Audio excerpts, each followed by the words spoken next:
Marianne Williamson has suspended her campaign for president, saying she wants to spend more time with her cats and imaginary friends. The lovable Hollywood self-help guru said her presidential run foundered when it turned out there were not as many crazy people in America as there seemed to be when she was sitting around watching TV news. In remarks made to a band of angels coming for to carry her home, Williamson said, quote, "When I watched NBC or CNN, I saw commentators so entirely detached from reality, I thought to myself, wow, if I could bring all those delusional people together, I could really win this thing. But it turned out once you turn off the television, there actually is such a thing as reality, in which I never stood a chance," unquote. During her campaign, Williamson declared Donald Trump had unleashed a dark psychic force on the nation, which she would cast out with the power of love. But on further study, she discovered that what had appeared to her to be a dark psychic force was actually a booming economy, and what she had thought was the power of love was just a string of meaningless words coming out of her mouth. Among Williamson's policy proposals was a plan to distribute between $200 and $500 billion in reparations for slavery. In the event she could not actually summon the spirit of slaves back from the dead with her Ouija board, Williamson promised to simply bury the money in the ground where it would do more good than just giving it to living people for no discernible reason.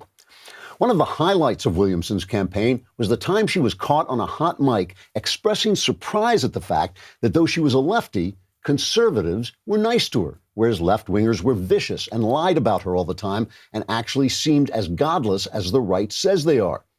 But after that moment of lucidity, she slipped back into her fantasy world, also known as California. Trigger warning, I'm Andrew Klavan, and this is The Andrew Klavan Show. I feel hunky-dunky, life is tickety-boo. Birds are winging, also singing hunky-dunky-doo. Ship-shaped, ipsy-topsy, the world is zippity-zing. It's a wonderful day, hurrah, hooray! It makes me want to sing. Oh, hurrah, hooray! Oh, hooray, hurrah! You know, I actually like Marianne Williamson. She actually seems like a really sweet and sincere person. I couldn't resist teasing her. And I couldn't help feeling that her insistent detachment from the way the world actually works represents something central to leftist thought, namely a willful commitment to fantasy over reality. Take the coverage of Iran this last week. In their efforts to make Trump the bad guy, journalists claimed that government-staged demonstrations over the death of terrorist leader Qasem Soleimani represented an Iranian nation united in grief over their beloved military leader. Then, when Iranians continued their ongoing protests against the government and against Soleimani too, the media claimed the regime had squandered all the love and unity by their accidental downing of a commercial jet, which was somehow Trump's fault. It's ridiculous. The Iranians are oppressed by a feckless terrorist regime, and they've been protesting for a long time, even at the cost of their lives. I mean, the Iranian government will kill them, but they still go out there and protest them, which takes a lot of courage and a lot of commitment to freedom. But if the press admits any of that, they have to admit that Donald Trump is on the side of the angels on this one, fighting evil oppressors whom we can't transform, and they're just not going to do that. This is just one example of what really seems to me a left-wing way of life and thought. They claim that men who think they're women become actual women, and you're a horrible person if you tell them it's just not true. They claim that socialism works, and only greed would keep you from saying it's just not true. They're still yelling at me on Twitter for saying women would be killed in a medieval sword battle. They're angry at me for refusing to lie to them about it. But what I'm saying is true, and what they're saying just isn't true. When I think about this persistent left-wing commitment to non-reality, I see a lot of different lies, but they all have one single theme. It's the theme of the all-powerful self. The left wants to believe that we have the power to change Iranian terrorists by treating them differently. We're the ones in charge, instead of acknowledging the bad guys have their own evil philosophy and are beyond our power to influence them. They want to claim that we can construct our own genders and identities. It's absurd. Or that we can control economies better than economies run themselves.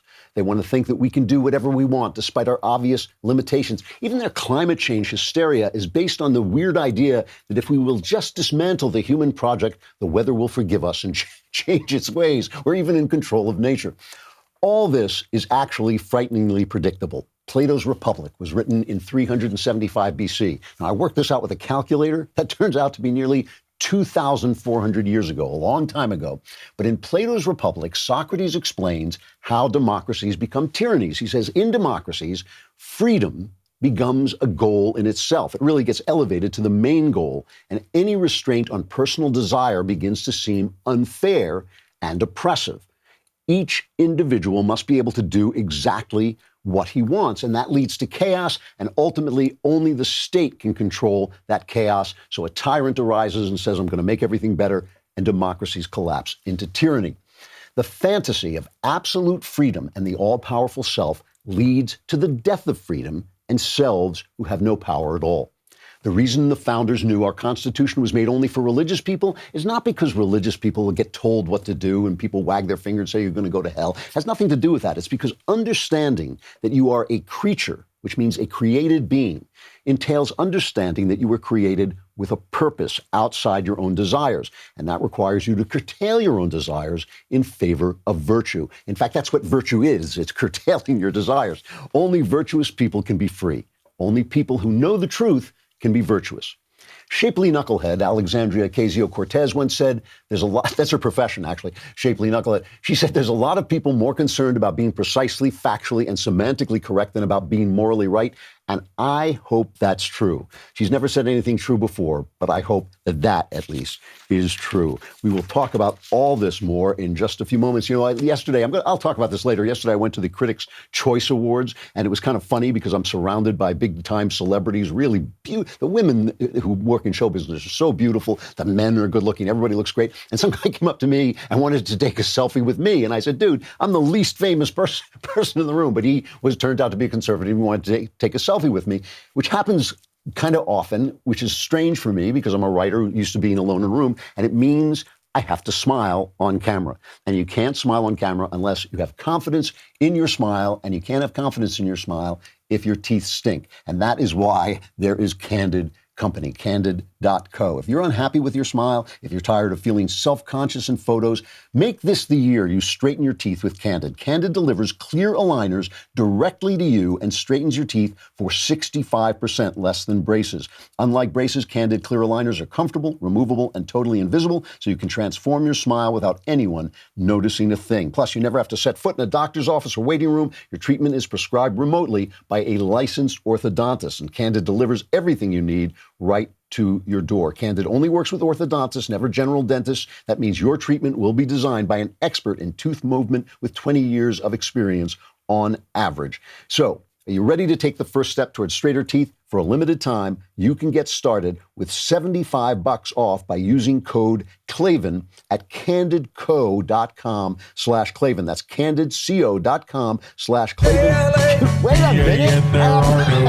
I haven't even finished the ad. Let me finish. They don't even know how to spell use code Klavan for $75 off. Candidco.com/Klavan. Code Klavan. Let me ask you a question. How do you spell Klavan? There are no E's in Klavan. L-A-V-A-N. There are no E's in Klavan. Another Kingdom.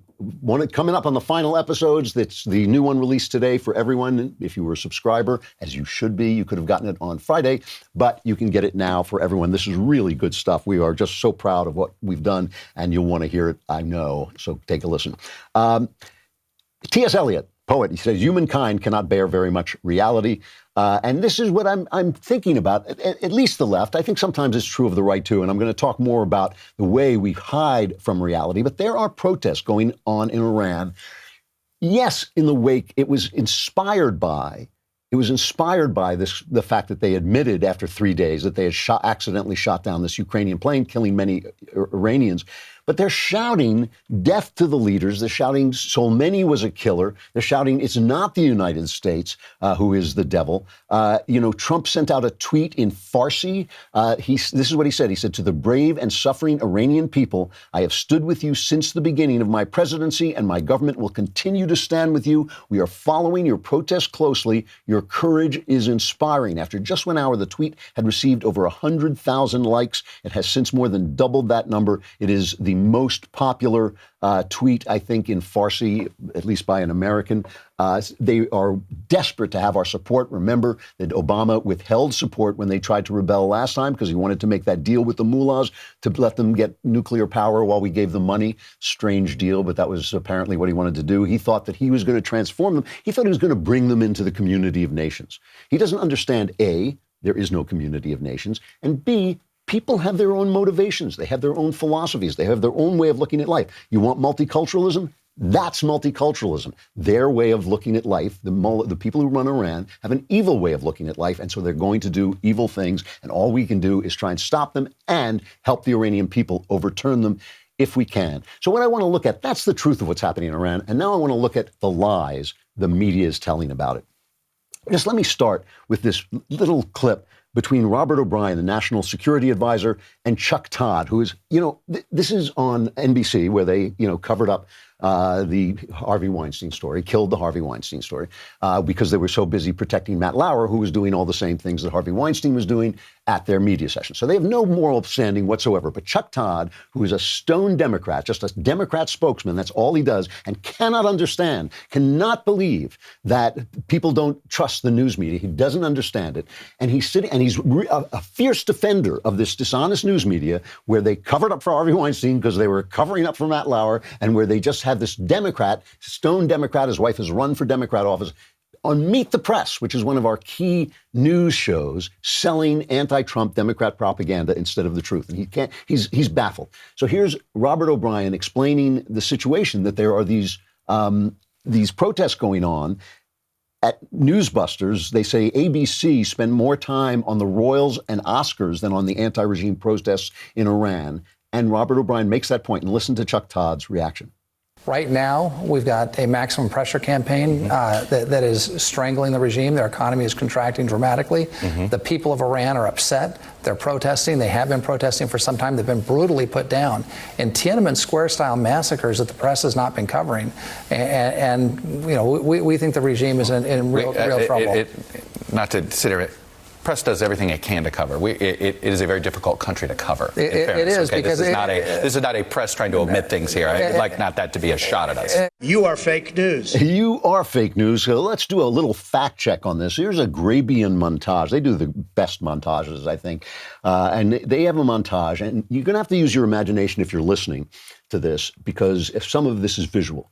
The visuals are the protests in Iran. There are people tearing down the pictures of the Ayatollah, people driving cars over pictures of Soleimani, people, protesting the government at the top, at the top of their lungs, screaming and yelling. Remember, the government is fighting back, too. They killed 1,500 of them over the last several months, but they're now apparently, it is hard to cover the place, but they're now apparently sending out tear gas, and there's been gunfire heard, so they're suppressing these protests.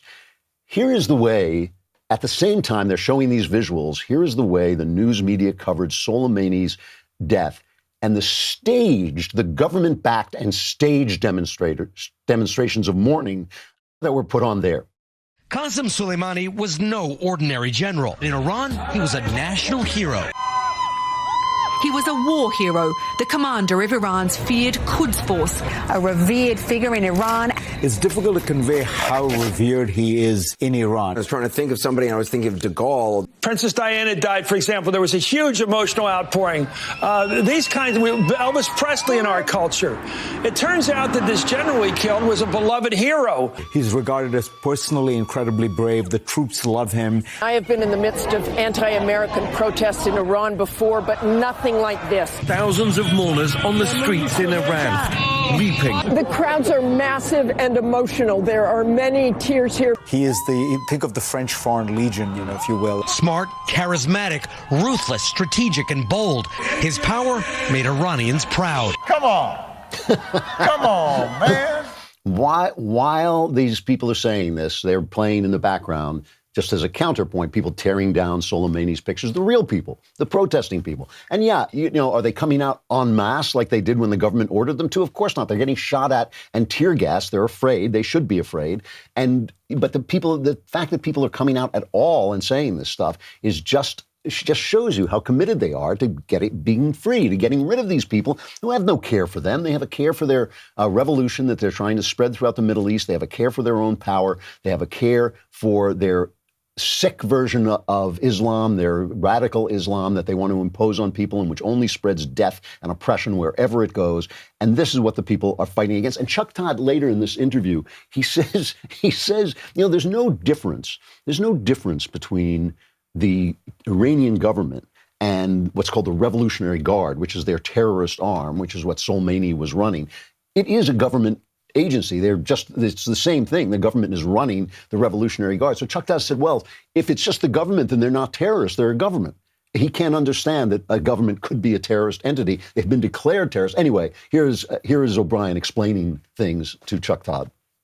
Well, in this case, the Quds Force, the IRGC Quds Force, which operates outside of Iran and foments revolution and terrorism in Yemen, in Syria, where 500,000 people have been killed, in Lebanon with Hezbollah, in Iraq. That organization has been designated legally as a terrorist organization. Soleimani was the head of it, but he's not just been designated by us. He's under a travel ban from the UN. He shouldn't even have been outside of Iran. I mean, this was someone who was a leader of an organization that was engaged in terror. He was involved in plotting imminent attacks against the United States. The president made a very difficult decision, but a bold decision to remove him from the battlefield. You know, it is the thing about Chuck Todd that you have to understand is Chuck Todd is not a liar. He's a bubble boy. You know, those children that they have to put inside bubbles, poor kids, they haven't got any immunity, so they have to put them inside bubbles to protect them from getting diseases.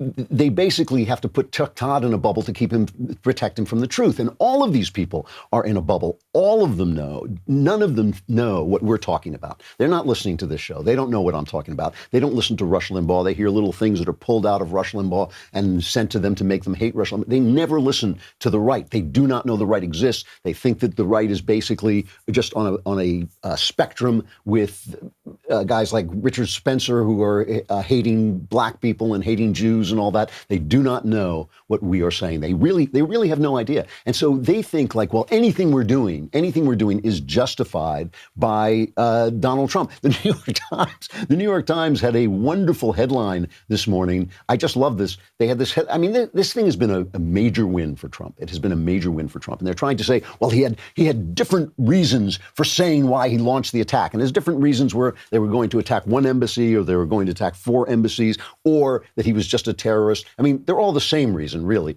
But they had a wonderful headline that said, Trump ran on ending war. What happens if there's a new war? So on their front page now, they're just creating problems that don't exist. It's really wonderful. And the thing is, they are convinced because they only listen to themselves, because they talk to themselves, because Democrats talk to them and they talk to the Democrats, and it is a literal, not a literal, it is the metaphor of an echo chamber is very exact. They are in an echo chamber. They don't know that. See, the thing is, it's not that conservatives are in the majority, but I do believe that the majority of people want to hear something like the truth. The majority of people don't want to make decisions based on non-reality. And that's the difference. They can tell, even people, there are liberals, I know liberals like this. Every time I'm reading the New York Times and I think, who believes this crap? I can always think of 1 or 2 people who are going like, yeah, it was right there in the New York Times. You know, I know people who just buy everything they're selling, swallow everything they're fed. But most people, I really do believe, want to get at something like the facts, because without the facts, you can't know what they're doing. So Nancy Pelosi here's a perfect example. She is on with George Stephanopoulos, who used to silence the women who were complaining about being harassed by Trump. He now works for ABC, where they killed the Jeffrey Epstein story about women being abused. He's interviewing Nancy Pelosi, and she basically says, who cares why these people are out on the street? Sometimes they're out for one reason, sometimes they're out for another. We're seeing now demonstrations in the streets of Iran against the regime.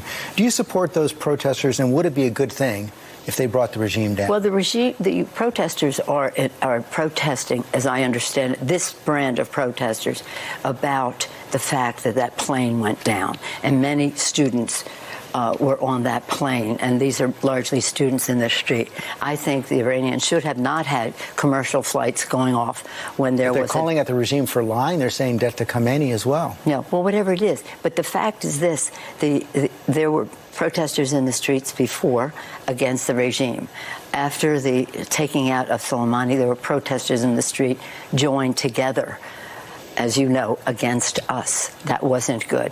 Taking down this plane is a terrible, terrible tragedy. And they should be held accountable for letting commercial flights go at a time that was so dangerous. But there are different reasons why people are in the street. Same woman who is selling this delusion about Iran is selling the impeachment. You know, it's interesting. The Media Research Center, which is the overseeing body that runs Newsbusters, which I love so much, they have a new survey, and they have this wonderful building outside of Washington where they just have reams and reams of video where they collect this incredible amount of information about what the media is selling, and they go through it, and they really have a lot of ways to do research in this. They are now saying in their new survey, in the first 100 days since House Democrats began their impeachment push on September 24th, ABC, CBS, and NBC have aggressively aided the impeachment effort. A Media Research Center analysis finds the big three evening newscasts have battered the president with 93% negative coverage. That sounds fair. And promoted impeachment at the expense of nearly all other Trump news.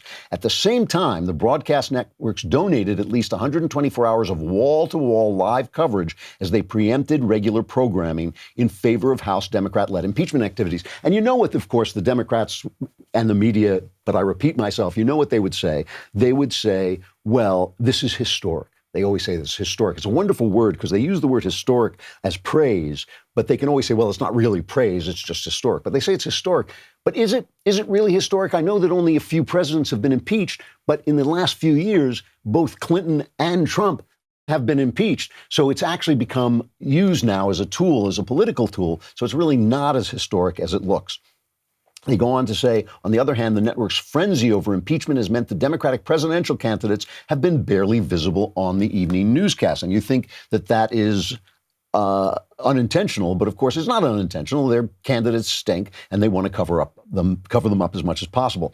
During the impeachment, the networks kept up the same relentless negativity toward President Trump that they first displayed during the 2016 presidential campaign. But polls collected by Real Clear Politics indicate all of this coverage might have actually hurt the Democrats' efforts. On November 12th, the day before the impeachment hearings began, a slight plurality favored impeaching and removing the president, 49% to 47% against. By December 19th, the day after the House voted to impeach, those figures had reversed, 48% opposed to removal versus 47% in favor. And by the way, I don't believe these polls. I mean, some polls I do believe. These are polls that I do not believe. And the reason I don't believe it is it's very easy to say, yeah, the president should be impeached and removed from office. It's a big, big deal. And you have to really hate Trump beyond the point of reason to want him removed when the economy, I talk to liberals. I have friends and relatives who are liberals, and I say, well, what is bothering you?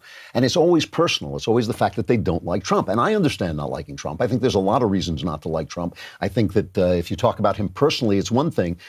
He's doing a good job. He's doing a good job. I mean, I think he's doing a great job. I think if the presidency ended right now, he'd be one of the great presidents. Or at least he'd be, you could say that he could have projected, and you could have projected his presidency and said he would have been one of the great presidents. He's doing a great job. You don't have to like him at all. So now Pelosi says she's praying for this president.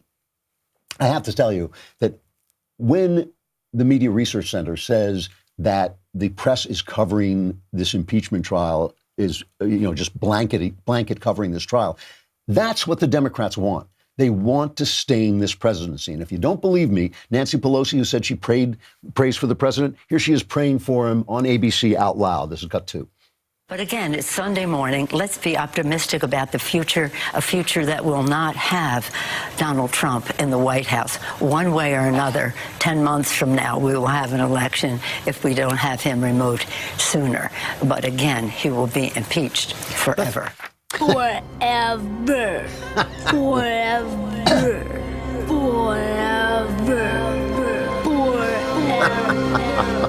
that is what they're trying to do. They're trying to destroy his legacy, his reputation. They're trying to say, oh, one of the very few presidents to be impeached. Trump doesn't look to me. They keep saying, oh, Trump is really, really disturbed by this. Trump doesn't look so disturbed to me. He looks like a guy who's riding high. He looks like a guy who's successful. He loves a fight. He loves the pugilism of it. He's not running away from Nancy Pelosi. And Pelosi has caved in. Pelosi, remember last week we were talking about the fact that the Democrats, including Dianne Feinstein, the senator who covers Pelosi's district, were saying, hey, it's time to turn the impeachment articles over to the Senate for trial. And Nancy Pelosi thinks that she says she thinks she has some leverage over the Senate, that she can force them to commit to calling witnesses, force them to commit to doing the kind of impeachment trial that they want. She knows, I mean, she has read the Constitution. She may not think much of it, but she has read the Constitution. She knows they have absolutely no power to control the Senate. So I think it's just delay of game. I think what she's doing is just drawing out the period during which Trump is impeached, keep staving off the period during which Trump is acquitted. That's what she's doing. She wants this thing to last as long as possible because she thinks it stains Trump. She thinks maybe she can get under Trump's skin. And here she is now. She's going to accuse. Remember, these guys, they did not fight to get the witnesses that Trump said shouldn't come. Trump said these people are protected by executive privilege. Don't go and testify. They could have gone to court. They could have given Trump due process. They didn't. It was all about, we've got to hurry, because we want this to happen before the election. Why? Because they wanted to affect the election, right? So now she is saying that this is a cover-up, and if they refuse to call the witnesses that they didn't call in the House, if the Senate refuses to call them in the Senate, that's a cover-up.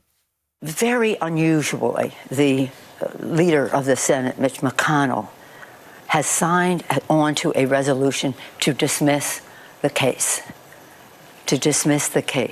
That, in his view, may be But he's committed to having the presentations first now. I'm telling you that he signed on Thursday to a resolution to dismiss the case. Dismissing is a cover-up.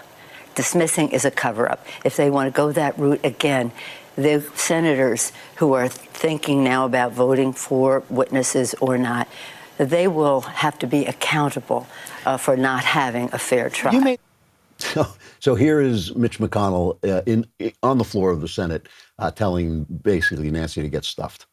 Article 1, Section 3 says the Senate shall have the sole power to try all impeachments, period. The House can begin the process, and Speaker Pelosi's majority has certainly done that, but the Senate alone can resolve it. And yet for weeks now, the House majority has blocked the Senate from fulfilling our constitutional duty. In a precedent-breaking display of partisanship, the Speaker has refused to let her own allegations proceed normally to trial unless she gets to hand design various elements of our Senate process. In other words, the House Democrats already spent 12 weeks undermining the institution of the presidency with a historically unfair and subjective impeachment, and now for a sequel, they've come after the institution of the Senate as well. So that's, Mitch and Nancy are basically the same person. They're basically these politicians who will say anything. But the thing is that Mitch McConnell, in this case, has the truth on his side. And you have to, in order to believe Nancy Pelosi, you have to be willing to believe anything. Here's just a voice of a non-politician, Donald Trump. Here's how he reacted to Pelosi. She is obsessed with impeachment. She has done nothing. She's going to go down as one of the worst speakers in the history of our country. Now, in all fairness, she's hurting our country. She's very bad for our country. And she's become a crazed lunatic. But she will go down as, I think, maybe the worst speaker in the history of our country. How do you get more? And she'll be overthrown pretty soon because she's doing very little and the people are tired of it. And she's controlled by the radical left. She's controlled by AOC. She's controlled by this Tlaib. It's another great one. And she's controlled by Omar. So that's Trump on Fox News talking to the lovely and talented Laura Ingraham. But, the thing is, he's wrong about one thing. She's not a deranged lunatic. She's living in a deranged situation. When he says she's controlled by AOC and Tlaib, what he means is that she is in danger of losing her caucus to the left. And the left is surging because they have the press behind them. That is why they're not surging. It's not true that they're surging in the Democrat Party. Voting rank and file Democrats are moving to the right. Voting rank and file Democrats were getting very leftist under Obama. They are now moving back to a more liberal/conservative point of view.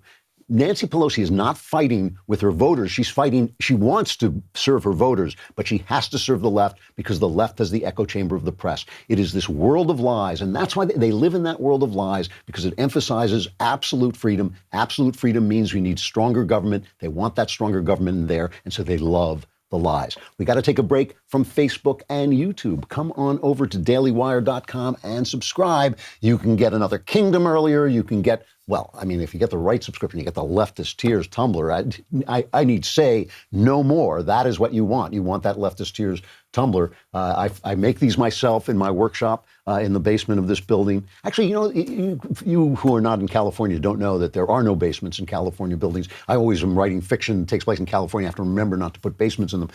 And I don't make this cup. I'm lying. But you will get it if you subscribe, and a lot of other things besides. So come on over to dailywire.com.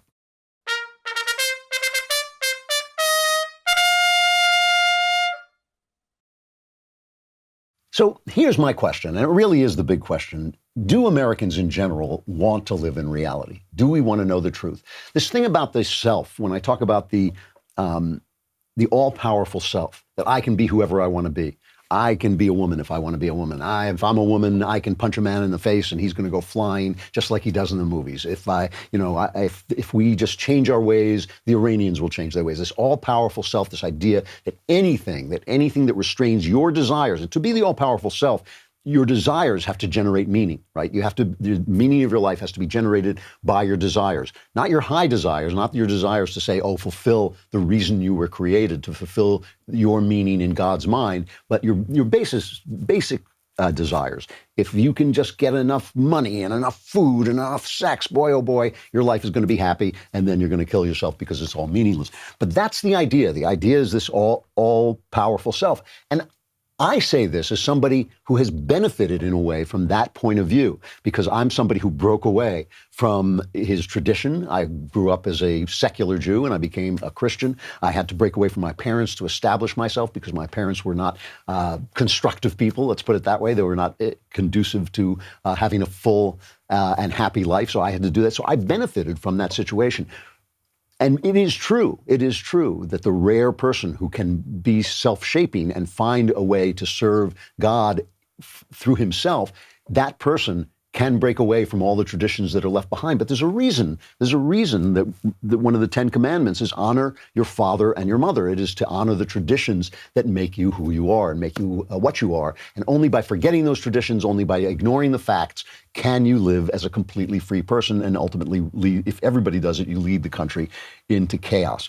So there is a place called Just Facts, and they do these surveys to find out if people know the quantifiable facts of politics, not the vague things like what your opinion is, but what are the actual facts. And they went out and asked these questions. They do a wide-ranging survey. They're not a partisan group, Just Facts. And on average, they found that voters gave the correct answer 39% of the time, gave an incorrect answer 54% of the time, and said they were unsure 6% of the time. So 39% of the time was when they were right. And a majority of voters gave the correct answer to only 5 of the 24 questions. In total, the rates at which voters gave the correct answers varied from a high of 46% for, who do you think, Trump voters, to a low of 32% for, you guessed it, Democrat voters. Trump voters got 46% of the questions right. Males, 43% of the questions right. 36% for females and 32% for Democrat voters at the bottom. Females and Democrat voters at the bottom. Now, you might want to gloat because I'm a man and a Trump voter, so I might want to say, whoa, we won. But we're still under 50%, so that's not such a good thing. Let me give you some of the questions and see how well you do on them. On average, who would you say pays a greater portion of their income in federal taxes? The middle class or the upper 1% of income earners? Who pays a greater portion of their income in federal taxes? The correct answer is the upper 1%. The Congressional Budget Office, the U.S. Treasury, and the Tax Policy Center have all documented that households in the top 1% of income pay an average effective federal tax rate of about 33%, while middle-income households pay about 13%. So it's a big difference. So whenever you hear Elizabeth Warren or Bernie Sanders going out there and saying the rich aren't paying their fair share, they're paying more than their fair share. The correct answer was given by 18% of all voters. 6% of Democrat voters got that right. 6%. They do not know anything. 30% of Trump voters got it right. That's not good numbers. 21% of males got it right and 15% of females. Still, nobody is covering themselves in glory. Here's another one. Do you think the federal government spends more money on social programs, such as Medicare, education, and food stamps, or does the federal government spend more money on national defense, such as the Army, Navy, and missile defense?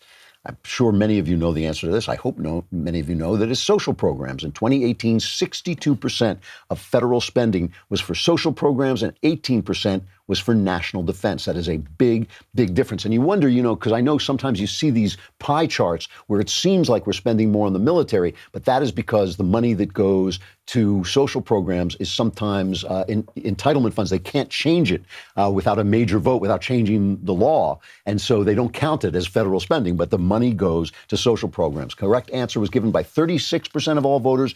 14% of Democrat voters got this right. That means the vast majority of Democrat voters think we spend more money on the military. 59% of Trump voters got it right and 40% of males. So that's a little bit better than the other numbers. Let me do one more. What about federal government debt? The average U.S. household owes about $122,000 in consumer debt, such as mortgages and credit cards. Thinking about all federal government debt broken down to a per household basis, do you think the average federal debt per U.S. household amounts to more or less than the average consumer debt? In other words, do you owe more through the government or do you owe more through your own shopping? The correct answer is the government debt is more than your U.S. household debt. The correct answer was given by 77% of all voters. 76% of Democrat voters got it right. 81% of Trump voters, that was one they got. The one that Republicans got wrong was the one about global warming. They didn't think it was actually getting warmer, but it actually has gotten warmer, although nothing like the charts that the scientists have used to predict it. It's been nothing like that, but it has gotten warmer. Here's the thing, though. My question is, do people want to know? Now, there was a piece in the Wall Street Journal today called Cancel Culture Comes to Science. It was by Peter Wood, the president of the National Association of Scholars. And the National Association of Scholars is holding a conference to talk about the fact that so many of the experiments being done in the sciences, especially the social sciences, but other sciences as well, can't be reproduced. So these tests come out and they publish the results and the big headlines come out about them. And when they do the experiment again, they can't reproduce the results. And reproducibility, of course, is what indicates that the results were right in the first place. So they're going to have a conference to talk about this. One scientist, armed with a keyboard and contempt for contrary opinions, has set out to cancel our conference. Leonid Teitelman has busied himself writing to the speakers at the event to warn them away, and he has found fellow censors who agree the conference is, quote, problematic. Our critics call us clever and dangerous. They do not want them to talk about this because if you can publish and publicize your results that can't be reproduced, you can lie. They want the lies to go out there. And, when it comes to subjects that are controversial, it's even worse. When it comes to subjects, for instance, the genetic components of race, right? This is a real problem that people who study genetics are beginning to discover, as you would expect, that groups that have been separated for tens of thousands of years have different genetic components in their lives. And some of those genetic components may have to do with IQ, and they may have to do with cognitive abilities. They don't know. They're looking at it, and they also don't know yet. I mean, a lot of this stuff is unknown. They don't know how much of this is permanent, how long it would take to change, how much of it is cultural, but they are finding these differences, and they are being hampered in their work. Northwestern University, this is from the Claremont Review of Books, Northwestern University political scientist Jacqueline Stevens, who has called on the federal government's National Institutes of Health to, in her words, issue a regulation prohibiting its staff or grantees from publishing in any form, including internal documents or citations to other studies, claims about genetics associated with variables of race, ethnicity, nationality, or any other category of population, which would include women and men. Noam Chomsky said the same thing. He says that while people differ in their biologically determined qualities, discovery of a correlation between some of these qualities is of no scientific interest and of no social significance except to racists, sexists, and the like. So even asking the question makes you a racist.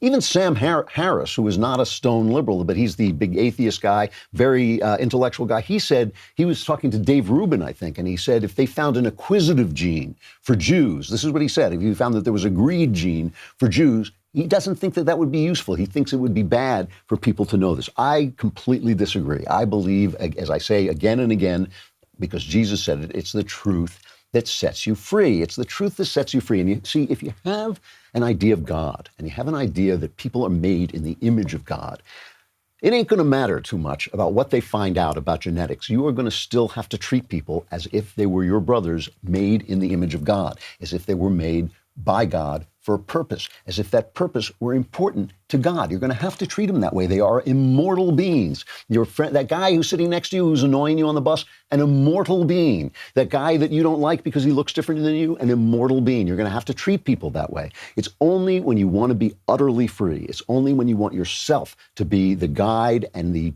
standard of all morality that it becomes a problem, that the truth becomes a problem. And that means that bad guys get to release the truth and put forward their bigoted, nasty ideas with the truth backing them up. It's a bad system. The truth is worth knowing all the time.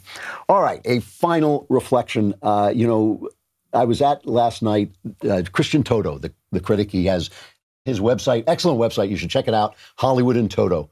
And he's over in Colorado, and he doesn't come to LA that often. But he's one of the few people who reports from a right-wing perspective on the culture. He's one of the few people who does movie reviews and pays attention to what's happening in the culture, pays attention to what's going on. He invited me to the Critics' Choice Awards. This is out in Santa Monica, and a big glamorous event, and I had to wear a tuxedo and all this stuff. And I've gone to a couple of these things, but I don't go very often. I'm not really into it that much. First of all, I have to tell you that to show, this is in the wake of the Ricky Gervais blast, right, of the Golden Globes. This thing went off like an explosion. And Ricky Gervais, the thing I said that was so important about him was he reminded these people that they are corporate hirelings. They are hired by corporations. The corporations who hire them do bad things. They have no business preaching to the public, okay? And let me just take a moment. I think this is another, I don't know who put out this montage, but when you wonder how Harvey Weinstein got away with raping and doing all the things he's alleged to have done, here is a montage of people talking about Harvey Weinstein in Hollywood. I'd like to thank Harvey Weinstein, the Punisher, that's his nickname. The Punisher, yes. Harvey, if I keep thanking you in public, people will think we're having an affair. But nonetheless, if you're choosing sides in the playground before a scrap, I would like to have Harvey Weinstein and Graham King on my side. Harvey Weinstein, Bob Weinstein, God bless them. My friends at Miramax for making this film, especially Harvey.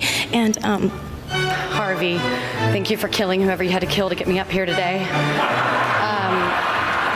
And to Harvey Weinstein, the tough guy on the playground with the biggest heart. Thank you for saying you'd do anything for your friends, and you always do. Thank you. And then Harvey Weinstein. And Harvey Weinstein. Harvey and Bob Weinstein. Thank you, Harvey Weinstein. I want to thank Harvey and Bob Weinstein, my agent, Kevin Uvain, and God, Harvey Weinstein. So I want to report, I didn't stay for the whole ceremony yesterday. I got bored, so I dumped poor Christian. It was like being a bad date where you say you're going to the ladies' room and then you just go home. I was a bad date. I dumped Christian. I want to say that the food was so bad that to sustain the planet, they served vegetarian food. And not only did they serve vegetarian food, they didn't even serve it to most of us. They just gave you a couple of pieces of celery and vegetables. So I was starving. I had to go home and get something to eat. However, I do want to say this. The part that I saw, and I was there for at least half of it, maybe even more. The part that I saw, I thought Gervais had an effect. There were no political comments, zero political comments. And there were a lot of expressions of gratitude, people who were happy to have the glamorous, well-paying, celebrity-making jobs that they have. And it was a good thing to see. These are very talented people. All they want to do is work their trade. I mean, most of them get told that they're important because they're celebrities, but they know who they are. What they want to do is they want to pretend to be other people for a living. And they should be able to do that because they are so talented and so beautiful. I mean, some of the women that you see at these places are so beautiful you can't believe they're real. And it is really an amazing, they have an amazing genetic gift and an amazing genetic gift of talent, and they should be able to use it, and we should be able to enjoy it without them telling us what to think or what is going on, stuff they know nothing about. And so I have some hope. I have some hope that maybe under the Trump administration, people are waking up to the fact that the media is complicit in some of the bad things that happen in this country, and they're certainly complicit in telling lies. And if they could just develop this much humility, if Chuck Todd could just develop this much self-awareness, things might start to change. We might start to unite, and because both sides are telling the truth and hearing the truth, it would be a beautiful thing. We will be back telling the truth right here tomorrow. I'm Andrew Klavan. This is The Andrew Klavan Show.